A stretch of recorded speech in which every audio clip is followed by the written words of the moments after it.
네, 안녕하세요. 이번 시간은 레오나르도 다빈치의 모나리자에 대한 설명을 저번 시간에 짧게 끝내는 바람에 이번 시간에 연장해서 말씀드리도록 하겠습니다.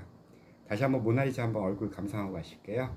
어, 이렇게 모나리자가 제 태블릿 PC 위에 비춰지고 있는데요.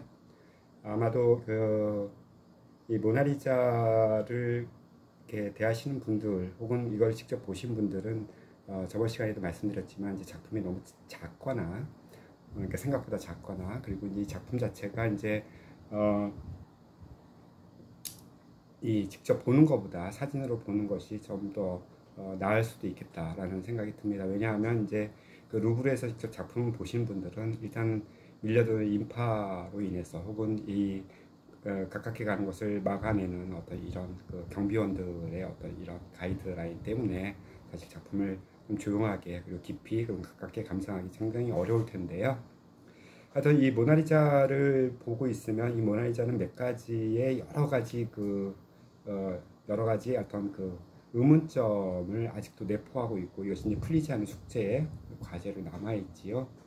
일단 이 작품은 굉장히 신비로운 작품이기도 합니다. 왜 이 작품을 보고 있으면 굉장히 신비롭고 비밀에 가득 찬 한 여인을 보고 있는 듯한 그런 느낌이 들 수 있을 것 같아요. 레오나르도 다빈치는 이러한 신비로운 작품을 만들기 위해서 스스로 어떤 신비주의자가 되었거나 아니면 뭐 이 사람이 이 작품을 통해서 뭔가 자기가 꿈꾸던 어떤 굉장한 어떤 미인을 그려내기 위해서 그렇게 하지 않았나라는 생각이 들 정도인데요. 제가 이렇게 얘기하는 것은 실제로 이 그림을 두고 벌어진 여러 가지 사건들 그리고 일화들 그리고 이것들이 만들어져서 하나의 역사를 이루는 미술사적인 사실관계 속에서 좀 되짚어 볼 만한 일들이 있을 것 같습니다.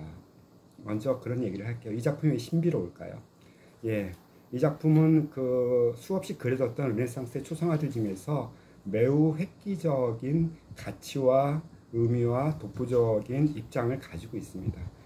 이 초상화가 과거의 초상화와 다른 점은 일단 앉아있는 자세에 있어요. 과거의 초상화들은 대개 정말로 그냥 거울을 바라보듯이 그런 정면을 취하고 있거나 아니면 정측면, 그러니까 완전히 이 얼굴의 아웃라인을 다 볼 수 있는 그런 측면 사진들. 예를 들자면 우리가 증명사진이나 혹은 우리가 뭐 그럴 일은 없겠지만 뭐 감옥에 가기 전에 우리가 이제 사진을 수감자들의 사진을 찍잖아요. 뭐 그런 것 같이 어떤 인상 차기를 명확하게 구분하기 위해서 찍어내는 어떤 그런 사진들과 구별되는 어떤 그러한 초상화들이 이제 유행을 했었었는데 이 레오나르도 다빈치의 모나리자의 이름은 이 초상화 자체가 약간 달라집니다. 그러니까 여러분들이 보셨다시피 모나리자는 반측면 정도의 자세와 이 보는 시각을 가지고 있어요. 그러니까 뭐 자세 조금 이렇게 틀었다 해서 사람들이 뭐 새로운 것이냐라고 볼 수 있겠지만 모든 새로움은 약간의 차이에 의해서 발생을 합니다. 그런 것처럼 이 모나리자에 앉아있는 자세는 정면도 아니고 측면도 아니에요. 그러니까 반측면이라는 것이죠. 바로 이러한 설정 자체가 미술사에서는 일종의 큰 혁신으로 다가왔습니다. 그리고 이제 두 번째 우리가 좀 더 주목해서 볼 내용들은 이 그림이 다른 어떤 형식적인 특수성을 가지고 있다는 것이에요. 우선 먼저 이 그림은 스푸마토라고 하는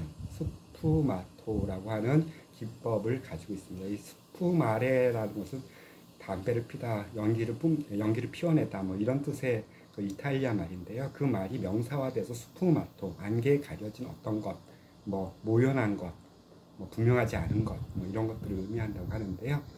이 스푸마토 기법을 사용했어요. 이 스푸마토 기법은 다빈치가 이 작품에서 처음 사용한 것도 아니고 다빈치가 이런 스푸마토 기법의 창시자도 아니었어요. 그 이전에도 스푸마토 기법을 이용한 그림들이 상당히 많았었고 특히 성화에서 이 중세 말기 초기 르네상스 시기에 이 스푸마토 기법을 이용한 그림들을 많이 그려냈습니다. 이 기법을 쓰면 어떤 인물이나 어떤 대상들이 좀 신비롭게 보여요.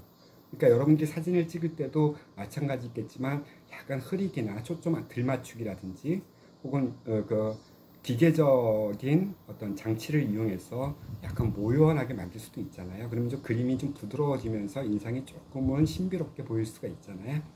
바로 이러한 기법들을 써서 그려진 성인이나 혹은 위대한 인물들이 현실 속의 인물이 아니라 뭔가 초월적이고 뭔가 더 위대하고 더 훌륭한 인물이라고 하는 것을 갖다가 강조하기 위해서 쓰였던 것이 스푸마토예요. 그래서 이제 붓질을 할 때도 이 외곽선 같은 것들을 강조하는 것이 아니라 그 부분을 흐려서 이렇게 그림 자체가 조금 아슬하게 보이게끔 만들어 놨던 것이죠. 다빈치는 이 스푸마토 방법을 쓰면서 거기에 자신의 독특한 과학적인 지식을 발동시킵니다. 예, 레오나르도 다빈치는 여러분들이 잘 아시다시피 화가이기도 하면서 과학자이기도 했던 사람이에요. 특히 이제 자연과학에 상당히 관심과 흥미와 그런 어떤 그런 현상들을 설명하기 위해서 상당히 노력했던 사람이에요. 그러니까 사람을 그리기 위해서 해부학을 한다든지 아니면 풍경을 그리기 위해서 기후학이나 기상학 혹은 지질학 같은 것들을 같이 연구를 해서 좀 더 그 그려진 그림들이 그냥 눈으로 본 경험적 세계가 아니라 자기의 지식 세계를 갖다가 함께 엮어서 보여준다고 한다는 점에서 이 레오나르도 다빈치의 특징을 가지고 있고, 이 특징을 레오나르도 다빈치만의 것이 아니라 당시 르네상스의 예술가들이 공유했던 어떤 세계관이자 이 창작 의지와 창작 의식이었다, 조형 의식이었다라고 말씀드릴 수 있을 것 같아요. 예, 이러한 어떤 과학적 지식이 스푸마토를 뒷받침을 해줍니다. 그때 이 과학 지식이라는 게 뭐냐면 광학적 원리라고 말씀드릴 수 있는데, 이 광학적 원리는 좀 개념 자체가 이 사진기의 원리랑 비슷해요. 그래서 카메라 옵스쿠라라고 하는 말을 여기에 덧붙여 쓸 수가 있습니다. 여러분들이 이제 보통 이제 아실 거예요. 이제 뭐 핸드폰이라든지 카메라를 들고 와서 이 대상을 찍을 때 어떤 대상의 심도를 맞춰서 그 대상을 좀 더 뚜렷하게 보이게 하면 나머지 부분들은 좀 흐리게 보이는 그런 현상들을 직접 경험을 하셨을 텐데요. 바로 이러한 기법들, 물론 이제 다빈치가 현대 카메라를 들고 가서 찍은 것은 아니지만 이러한 방법들을 잘 알고 있었고, 거기에 더해서 이 스푸마토 기법의 대기원근법이라고 하는 원리를 적용을 했습니다. 여러분들이 대기원근법이 뭐냐 하면 실생활에서 직접 경험하실 수 있는 것들이에요. 대기원근법의 기본적인 조건은 뭐냐면 이 공기라는 것이, 우리를 싸고 있는 대기라는 것이 투명하지만은 않다라는 전제 조건이 있습니다. 이 공기층은 어느 정도 두께가 있고 그 두께가 사실 전달되는 빛을 갖다가 어느 정도 제한을 하기 때문에 이렇게 보여요. 가까이 있는 산은 초록색인데 멀리 있는 산은 오히려 푸른색으로 보이는 경우가 있습니다. 이제 바로 이런 것들이 이 대기원근법의 원리라고 말씀드릴 수가 있겠는데요.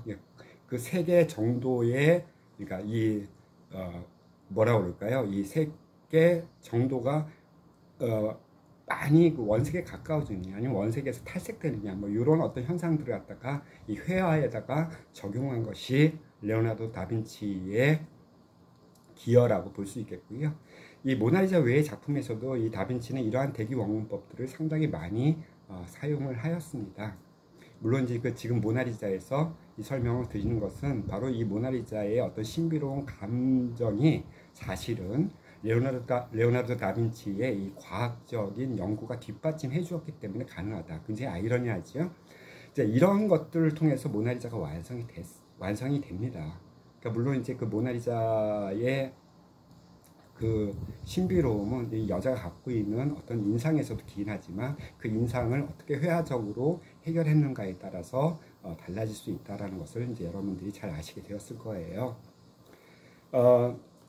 이 두 번째 이야기를 넘어가기 전에 그 스푸마토 얘기를 한 번 좀 더 할게요. 그러니까 이 스푸마토 기법을 통해서 이 모나리자의 아주 특이점 혹은 모나리자의 이 신비로움을 만들어낸 것은 이러한 측면에서도 밝혀집니다. 그러니까 여러분들 그 모나리자를 사진을 통해서 잘 보시면 모든 부분이 약간 흐리게 돼 있어요. 그러니까 어떤 부분은 굉장히 명확하게 떨어지는 부분도 있지만 그 외의 부분들은 조금 흐린 상태가 유지가 되는데, 가장 선명한 부분은 어디일까요? 바로 눈입니다.